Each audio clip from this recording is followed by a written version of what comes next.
Hey everyone, if you're like me, you always have a list a mile long of things you want to fix and update around your house. But the big question, DIY or hire a pro? I've made my share of mistakes, so today we're tackling that head on.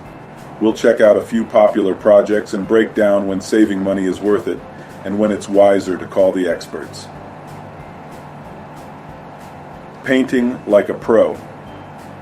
Painting seems easy, right? And it can be. It's pretty satisfying to transform a space on your own. Reality check. A good paint job involves prep, quality supplies, and careful work. Do you have the time for all that? Messy cleanup too. When to hire?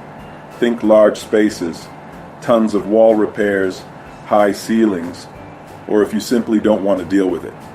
Pros get it done fast, and the finish is usually top-notch. Aiming the landscaping jungle. Creating your own outdoor oasis can be fulfilling. Plus, you're in charge of the design. The sweat factor. Landscaping is labor. Digging, holing, planting. It adds up. A big project could eat up your weekends. Calling the landscaper.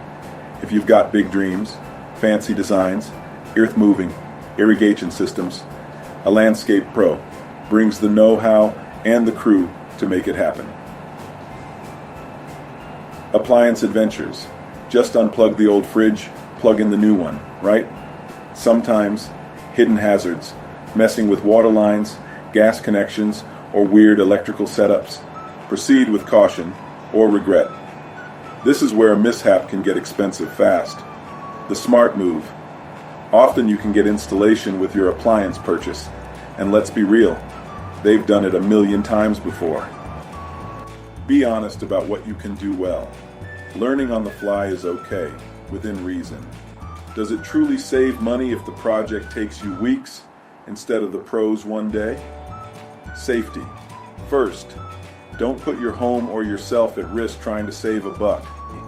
Get estimates from at least 3 pros before deciding. There's no shame in DIY, and it's smart to know when to bring in the big guns. At the end of the day, you want a home you love, and the smartest path to get there is always the best one. Got any home project horror stories or DIY wins to share? Let's hear it in the comments below. Be sure to like and subscribe for more money-saving home improvement tips. Let me know if you'd like me to add visuals or tweak the style.